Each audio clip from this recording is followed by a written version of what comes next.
Hello दोस्तों, मेरा नाम राहुल है। दोस्तों, आज हम बात कर रहे हैं सामान्य ज्ञान के एमसीक्यूज के ऊपर, जो कि विभिन्न प्रतियोगिता परीक्षाओं के लिए बहुत ही महत्वपूर्ण है, जिसको हमने रोजगार निर्माण जो है वहां से लिया है। तो हमारा जो डिस्कशन है हम शुरू करते हैं। तो हमारा जो पहला प्रश्न है वो ये बोलता है कि भारत की सबसे लंबी तट रेखा यानी कि कोस्टल लाइन वाला राज्य कौन सा है। तो दोस्तों, इसका आंसर है गुजरात। गुजरात जो है वो भारत की सबसे लंबी कोस्टल लाइन वाला राज्य है। लेकिन इसी के संदर्भ में हम कुछ और प्रश्नों को देखेंगे, क्योंकि वो भी प्रश्न जो है एग्जाम के नजरिए से पूछे जाते हैं। तो पहली बात तो ये पूछा है इसने कि भारत की सबसे लंबी तटरेखा वाला राज्य गुजरात। लेकिन एक प्रश्न पूछ लिया जाता है कि भारत के कितने राज्यों की जो सीमा है वो समुद्र से लगती है, या कितने राज्यों के पास कोस्टल लाइंस है। तो वो है हमारे दोस्तों 9 राज्य। जो 9 राज्य हैं उनके पास हमारी कोस्टल लाइंस है, जिसमें सबसे लंबी है गुजरात के पास। दूसरे नंबर पे आता है दोस्तों हमारा आंध्र प्रदेश। तीसरे नंबर पे आता है दोस्तों तमिलनाडु। और चौथे नंबर की अगर मैं बात करूं तो वो है हमारे महाराष्ट्र का। जो महाराष्ट्र है उसके पास चौथी सबसे लंबी कोस्टल लाइन है। फिर इसी प्रश्न को इस तरीके से भी पूछा जाता है कि पूर्व की और सबसे लंबी तटरेखा वाला राज्य कौन सा है। तो हम जानते हैं जो आंध्र प्रदेश है वो पूर्व की ओर पड़ता है, तो इसका आंसर होगा आंध्र प्रदेश।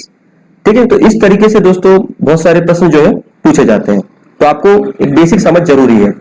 फिर दूसरा क्वेश्चन आता है हमारा कि ओक टसर उद्योग की शुरुआत करने वाला पहला राज्य कौन सा है। तो ओक टसर बेसिकली रेशम की एक प्रकार है, और इसका जो आंसर है दोस्तों मणिपुर। आप आगे पढ़ेंगे बाद में कि रेशम के 2-3 प्रकार होते हैं, तो उसमें से एक ओक टसर है।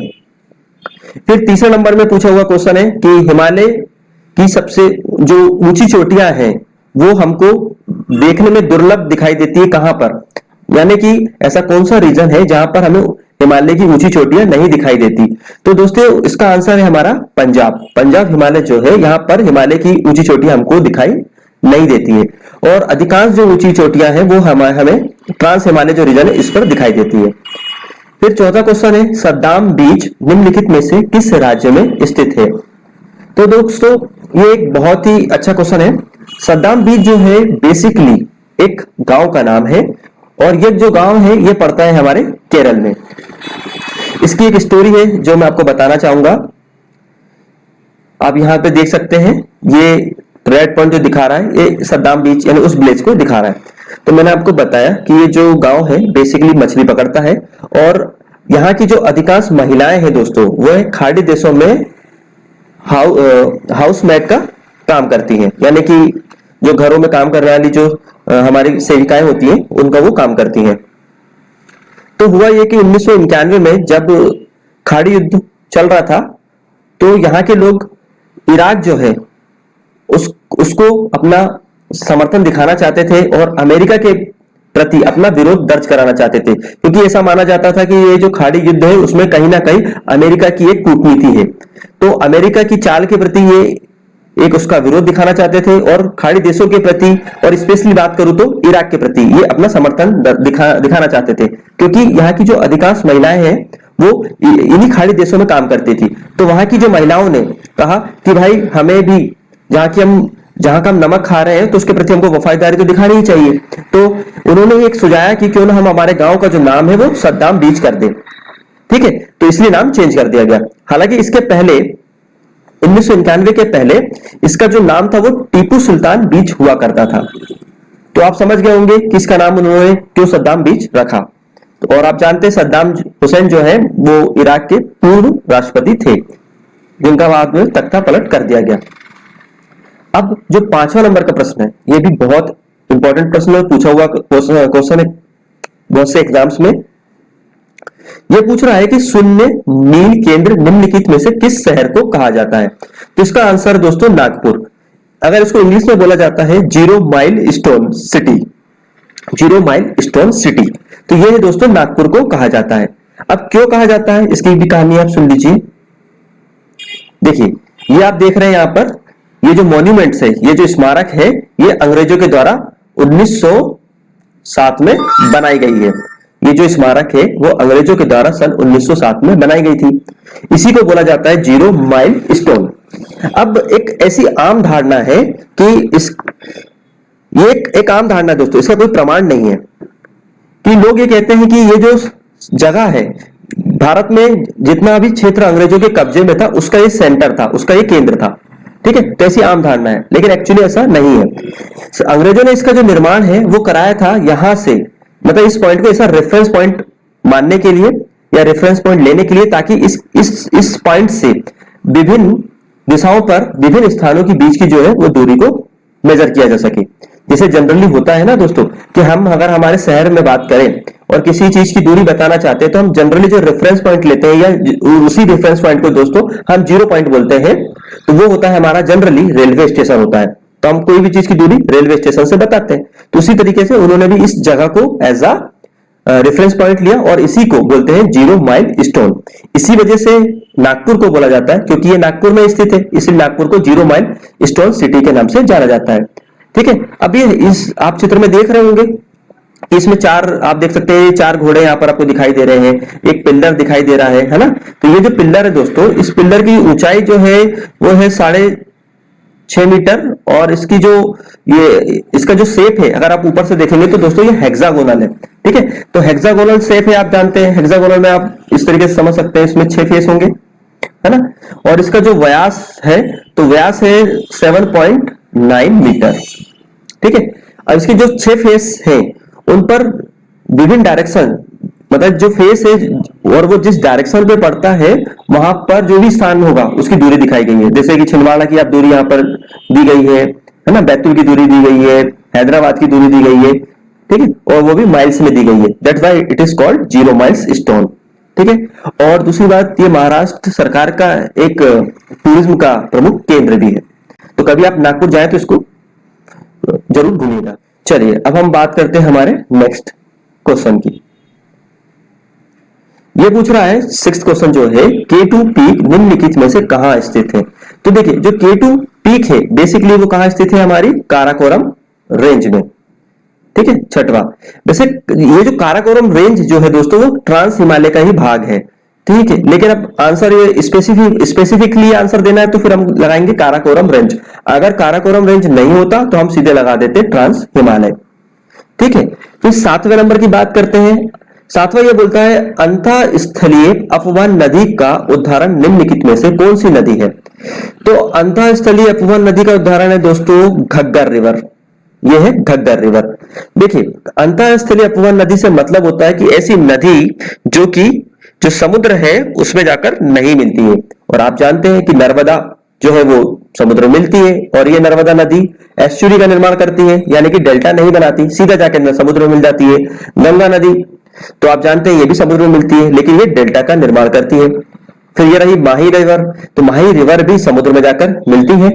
ठीक है, और माही रिवर जो निकलती है मध्य प्रदेश के धार जिले से निकलती है। और सबसे इंपॉर्टेंट प्रश्न जो इस नदी के ऊपर से पूछा जाता है वो ये है कि माही रिवर जो है वो कर्क रेखा को 2 बार काटती है। थोड़ा सा ये चीज ध्यान रखिएगा, ये पूछा हुआ प्रश्न है। तो घग्गर रिवर जो है दोस्तों ये अंतः अपवहन नदी है, यानी कि समुद्र से नहीं मिलती है। ये राजस्थान और पंजाब नहीं, राजस्थान और पाकिस्तान की ये एक महत्वपूर्ण रिवर है। और सबसे खास बात ये कि ये शिवालिक की जो पहाड़ियां हैं उससे निकलती है। ठीक है, तो दोस्तों ये घग्गर रिवर है। आप घाघरा रिवर से कंफ्यूज मत हो जाना, क्योंकि घाघरा अलग है और घग्गर अलग है। तो घग्गर हमारी राजस्थान साइड बहती है, राजस्थान से बहते हुए ये निकल जाती है पाकिस्तान में। ठीक है, और जो घग्गर रिवर है ये हमारी ऊपर साइड यूपी बिहार में रहती है। ठीक है, समझ में आ गया दोस्तों। तो ये घग्गर। फिर क्वेश्चन 8वां जो है कि 14 प्रमुख निजी बैंकों का राष्ट्रीयकरण किस वर्ष में किया गया था। तो ये था 1969।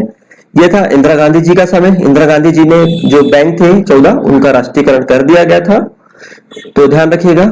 और आपको एक इस सन से संबंधित एक इंपॉर्टेंट फैक्ट भी बताना है कि जो नील आर्मस्ट्रांग थे वो 1969 पे ही कहां गए थे, चांद पर गए थे, जो कि यूएसए के थे। अपोलो 11 जो था इनके विमान का नाम था। ये भी क्वेश्चन पूछा हुआ है। तो देख रहे हैं दोस्तों इस तरीके से कई क्वेश्चन आते हैं, तो आप अगर इंटरलिंक कर सकते हैं तो आपको बहुत सारी चीजें एक साथ याद हो जाती है और भूलने के चांस भी कम होते हैं। फिर नौवा जो पूछा गया है कि क्योटो प्रोटोकॉल निम्नलिखित में से किससे संबंधित है। दोस्तों ये है जलवायु परिवर्तन से संबंधित, जो हमारे अर्थ का जो टेम्परेचर बढ़ रहा है due to the green house gases के वजह से, तो उसको कम करने के लिए ये क्योटो प्रोटोकॉल लाया गया था। ठीक है, जो कि बेसिकली जलवायु परिवर्तन से है।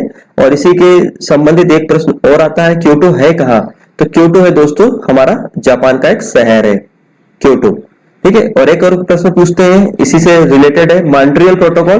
तो मॉन्ट्रियल प्रोटोकॉल जो है वो हमारा क्लोरोफ्लोरो जो कार्बन है, जिसके वजह से हमारी जो ओजोन लेयर है उसमें छेद बढ़ते जा रहा था, नष्ट होती जा रही थी, तो उसको रोकने के लिए लाया गया।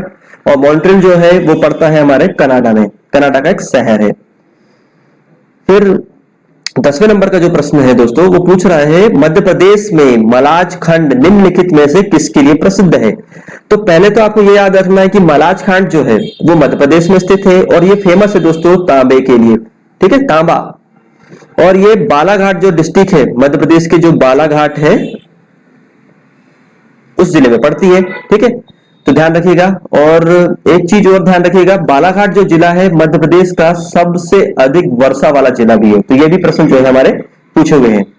रंग राजन समिति 11वां प्रश्न का गठन किस उद्देश्य से किया गया था। तो ये कई बार पूछा हुआ प्रश्न है और ये बैंकिंग सुधार से संबंधित है। फिर 12वां प्रश्न, सर्वोदय योजना निम्नलिखित में से किसने शुरू की थी।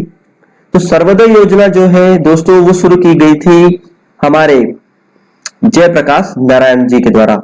जयप्रकाश नारायण जो है उन्होंने सर्वोदय योजना की थी। और एक और प्रश्न पूछा जाता है, अंत्योदय योजना। ठीक है, तो अंत्योदय योजना का जो कंसेप्ट है, यानी कि अंतिम व्यक्ति के उदय, समाज का जो अंतिम व्यक्ति है उसका भी कल्याण होना चाहिए, तो वो है दीनदयाल उपाध्याय जी, पंडित दीनदयाल उपाध्याय जी। ठीक है, तो जयप्रकाश नारायण जी जो है उनकी सर्वोदय योजना है और अंत्योदय योजना जो है वो किसकी है, पंडित दीनदयाल उपाध्याय जी। निम्नलिखित में से 13वां प्रश्न है, निम्नलिखित में से सबसे बड़ा द्वीप समूह कौन सा है। तो दोस्तों जो हमारा इंडोनेशिया है वो सबसे बड़ा द्वीप समूह है।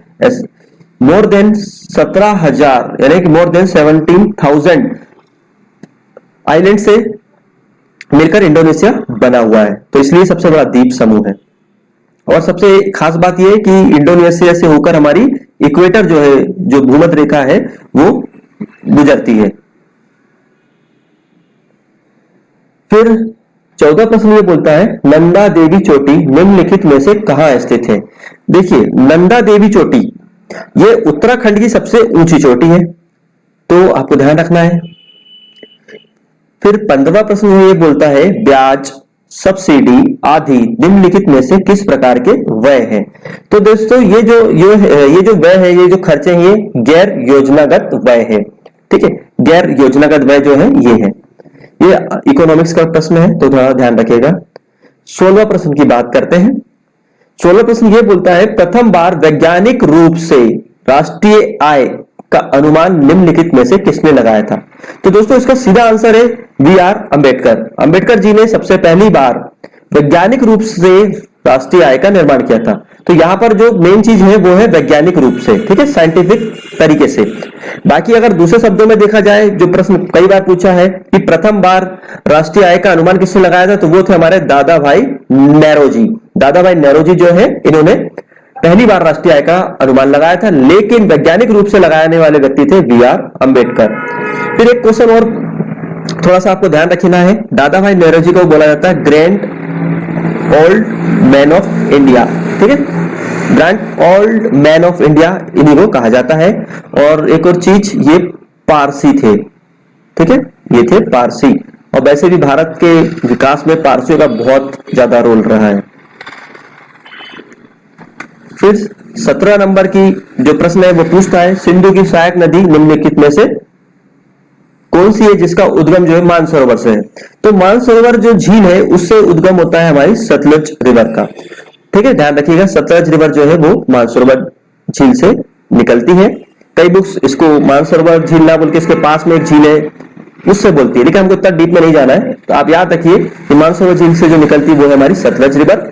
और दूसरा जो प्रश्न पूछा गया है सतलज के ही बारे में, सतलज जो है वो ट्रांस हिमालयन रिवर है। ट्रांस हिमालयन मतलब जो हिमालय की 3 श्रेणियां है ना, तो इस तीनों को ये पार करके आती है। तो ऐसी रिवर जो इन तीनों श्रेणियों को पार करके आती है, ऐसी नदी को हम बोलते हैं ट्रांस हिमालयन रिवर।